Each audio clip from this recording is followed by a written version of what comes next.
ఇక breaking news చూస్తున్నాం. తెలంగాణలో భూ సమస్యలపై సర్కారు దృష్టి పెట్టింది. కొత్త రెవెన్యూ చట్టానికి రూపకల్పన చేస్తున్నారు. రెవెన్యూ పాలసీని పూర్తిగా మార్చే దిశగా కసరత్తు జరుగుతోంది. మరోవైపు ధరణి పోర్టల్ స్థానంలో భూభారతి పోర్టల్ తీసుకొచ్చేందుకు రాష్ట్ర ప్రభుత్వం శరవేగంగా ముందుకు వెళుతుంది. ధరణి సమస్యల పరిష్కారంపై ప్రత్యేక దృష్టి సారించిన ప్రభుత్వం వారం 10 రోజుల్లో 1,00,000 మందికి పైగా రైతుల సమస్యలు పరిష్కారం చేయనుంది. ఇక మిగిలిన సమస్యల పరిష్కారానికి వివిధ రకాల అడ్డంకులు ఎదురవుతుండటంతో ధరణి కమిటీ లోతైన అధ్యయనం చేస్తుంది. గత ప్రభుత్వం తెచ్చిన ROR 2020 చట్టం స్థానంలో కొత్త చట్టం తెచ్చేందుకు కసరత్తు చేస్తుంది. ఇక పద్దుల సంఖ్యలో ఉన్న ఇతర భూ చట్టాలను ఒకే గొడుగు కిందకు తీసుకొచ్చే దిశలో చర్యలు తీసుకుంటుంది. పెండింగ్ లో ఉన్న 18 లక్షల ఎకరాలకు పాస్బుక్ల జారీకి సైతం కేబినెట్ కీలక నిర్ణయం తీసుకున్నట్లు తెలుస్తుంది.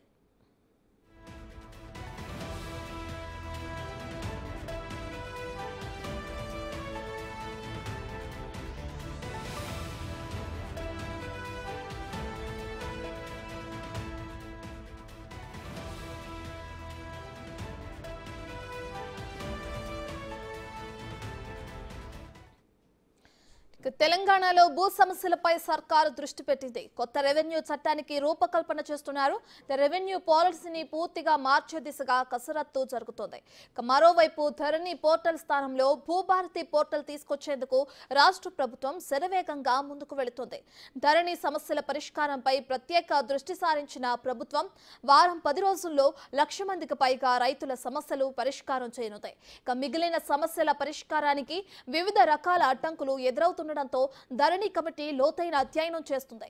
గత ప్రభుత్వం తెచ్చిన ROR 2020 చట్టం స్థానంలో కొత్త చట్టం తెచ్చేందుకు కసరత్తు చేస్తుంది.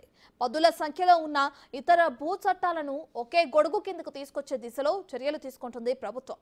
పెండింగ్ లో ఉన్న 18 లక్షల ఎకరాలకు పాస్బుక్లకు జారీకి సైతం కేబినెట్ కీలక నిర్ణయం తీసుకున్నట్లు తెలుస్తుంది.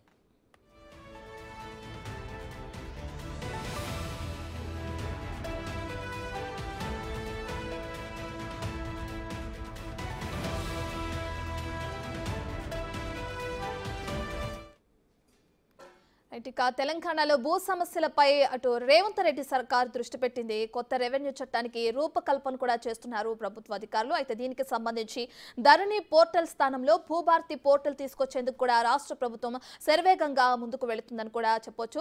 అలాగే చూసుకుంటే ఆ పెండింగ్ లో ఉన్న ఏదైతే పెండింగ్ లో ఉన్నాయో 18 లక్షల ఎకరాల పాస్బుక్లు ఉన్నాయో వాటికి సైతం జారీ చేసేందుకు కేబినెట్ లో కూడా కీలక నిర్ణయం తీసుకున్నట్లు తెలుస్తుంది. దీనికి సంబంధించి మా అసోసియేట్ ఇన్పుట్ ఎడిటర్ నగేష్ మరింత సమాచారం అందిస్తారు.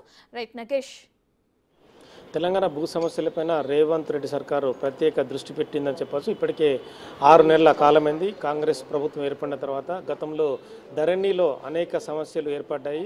అప్పుడు VAOలను కూడా తీసివేయడం, తదుపరి ధరణిని ఏర్పాటు చేసిన తర్వాత ఒకరి భూమి ఒకరికి వెళ్ళడం, అంటే ఒక 5 ఎకరాల భూమి ఉంటే అందులో 1 ఎకరం పక్కోళ్ళ పేరు మీద పడడం, ఇలాంటి సమస్యలు అనేకం ఉన్నాయి. చాలా వరకు ధరణిలో చాలా సమస్యలు కూడా కమిటీ దృష్టికి వచ్చాయి. అప్పుడు కాంగ్రెస్ ప్రభుత్వం మాజీ కాంగ్రెస్ సీనియర్ నేత కోదండరెడ్డి కమిటీతో ఒక కమిటీ వేసింది. తదుపరి ఆ కమిటీ కూడా సుదీర్ఘ విచారణ జరిపింది. చాలా జిల్లాలకు వెళ్ళి చాలా మంది కలెక్టర్లు కూడా విచారించింది. అంటే ధరణిని తీసుకొచ్చిన తర్వాత ఎలాంటి సమస్యలు తలెత్తాయి, భూ వివాదాలు ఎలా ఉన్నాయి, అంటే రిజిస్ట్రేషన్లు సక్రమంగా సాగుతున్నాయా, VAOలు VROలు గ్రామాల్లో లేని పరిస్థితుల్లో ఎలాంటి సమస్యలు తలెత్తాయి, అంటే భూ సమస్యలు ప్రధానంగా లక్షల్లో కూడా ప్రభుత్వ దృష్టిలో పెండింగ్లో ఉన్నట్టుగా కనపడింది. చాలా వరకు MRO ఆఫీసుల దగ్గర గతంలో చాలా కాలము రిజిస్ట్రేషన్లు కాని పరిస్థితి. ఈ క్రమంలోనే ధరణికి సంబంధించిన కమిటీ ఒక రిపోర్ట్ని మంత్రి పొంగులేటి శ్రీనివాసరెడ్డికి ఒక రిపోర్ట్ ఇచ్చింది. ధరణిలో చాలా వరకు అనేక సమస్యలున్నాయి. గత ప్రభుత్వం ధరణిని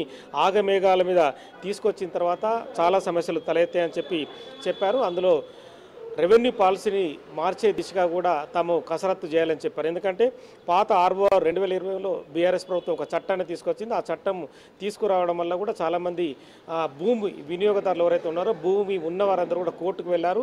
ఆ భూ సమస్యలు భారీగా తలెత్తడం, చాలా వరకు ప్రభుత్వ భూమిని కూడా ఆ ధరణిలో తీసుకుపోవడం, అసైన్డ్ భూములు కూడా చాలా వరకు గతంలో ఉన్న BRS ప్రభుత్వంలో నేతలపైన రిజిస్ట్రేషన్లు కావడం, వాటన్నిటిని బయటకు వచ్చే దిశగా కూడా ముందుకు వెళ్తున్నట్టుగా తెలుస్తుంది. ధరణి పోర్టల్ స్థానంలో కూడా భూభారతి చట్టాన్ని తీసుకురావాలనే కీలక అంశాన్ని కూడా ప్రస్తుతం కమిటీ ముందు పెట్టారు.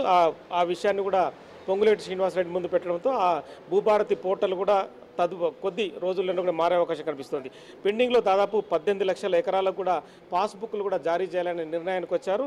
9 లక్షల ఎకరాల సాదా బైనామాలు కూడా క్లియర్ చేసే దిశగా రేవంత్ సర్కార్ ముందుకెళ్తుంది. ఎందుకంటే గతంలో రిజిస్ట్రేషన్ చేయాలంటే ఎంఆర్ఓ ఆఫీసులో ఉండాల్సిన పరిస్థితి, అతను తంబు పెడితేనే క్లియర్ అయ్యేది. తదుపరి కలెక్టర్ దగ్గరికి వెళ్ళాలి, కలెక్టర్ కూడా తంబు పెడితేనే దానికి సంబంధించిన పాస్బుక్లు జారీ అయ్యాయి. ఇవన్నీ కాకుండా ఎంఆర్ఓకి, ఆర్డీఓకి, కలెక్టరేట్కి ఒక విధి విధానాలు జారీ చేసి ఈజీగా రిజిస్ట్రేషన్లు, భూ సమస్యలు పరిష్కరించి ఈజీగా రిజిస్ట్రేషన్లు అయ్యే విధంగా కూడా రేవంత్ సర్కార్ ముందుకెళ్తున్నట్టు తెలుస్తుంది. ఈ కొద్ది రోజుల్లోనే భూభారతి పోర్టల్ తీసుకొచ్చిన తర్వాత భూ సమస్యలు పరిష్కరించే విధంగా విధి విధానాలు ఖరారు చేసి ఆ భూ సమస్యలు పూర్తిగా తెలంగాణలో తలెత్తకుండా కూడా ఒక నిర్ణయాత్మకమైన ధోరణిలో ముందుకెళ్లే అవకాశం కనిపిస్తుంది. రైట్ నగేష్, అయితే ఆ ధరణి పోర్టల్ ఉన్న సమయంలో ఎవరైతే భూమి ఉన్న వ్యక్తులు ఉన్నారో వాళ్ళు కొన్ని సమస్యలను ఎదుర్కోవడం కూడా గత ప్రభుత్వ హయాంలో మనం చూసాం. అయితే ఆ స్థానంలో భూభారతి పోర్టల్ తీసుకొస్తుంది కదా రాష్ట్ర ప్రభుత్వం. అయితే దీనికి సంబంధించి ఈ భూభారతిలో ఎటువంటి రూల్స్ ఉన్నాయి? ఖచ్చితంగా భూభారతి పోర్టల్ అనేది ఎవరైతే భూ యజమాని ఉన్నాడో తమ భూమి చాలా వరకు పక్కోళ్ళ ఖాతాలోకి వెళ్ళింది. ఒక ఉదాహరణ తీసుకుంటానికి ఒక ఎకరం భూమి ఉంటే అందులో 10 గుంటల భూమి పక్కోళ్ళకి వెళ్ళడం, ఆ 10 గుంటలు అవతలి వాళ్ళ పేరు మీద రిజిస్ట్రేషన్ తర్వాత వాళ్ళందరూ కూడా ఎవరైతే ఎకరం భూమి ఉన్న వ్యక్తిని డబ్బులు డిమాండ్ చేస్తున్నారు. ఇలా ఇప్పటికే భూమి రేట్లు తెలంగాణలో లక్షల్లో పెరగడంతో వాళ్ళందరూ కేవలం 10 గుంటలకి లక్షలు కూడా డిమాండ్ చేయడం జరుగుతుంది.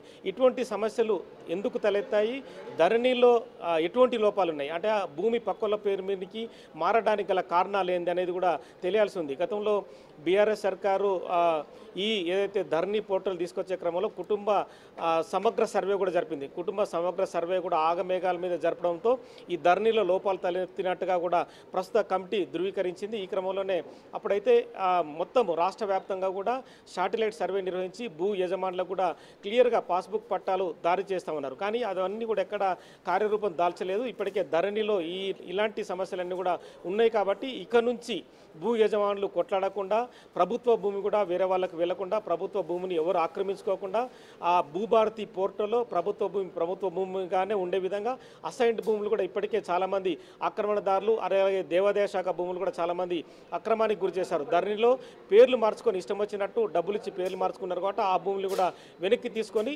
భూభారతి పోర్టల్లో ప్రభుత్వ భూములు, అసైన్డ్ భూములు, అలాగే ఎవరైతే వాళ్ళకి గిఫ్ట్గా ఇచ్చిన గిఫ్ట్ డీడీ భూములు ఏ కాలానికి ఆ కాలం ఉండే విధంగా కూడా ఏర్పాటు చేయనున్నారు. ఇక నుంచి ఆ భూభారతి పోర్టల్ ద్వారా రైతులకు సమస్యలు రాకుండా చూసే విధంగా కమిటీ రిపోర్ట్ ఇచ్చిన విధంగా ముందుకెళ్లే అవకాశం కనిపిస్తుంది.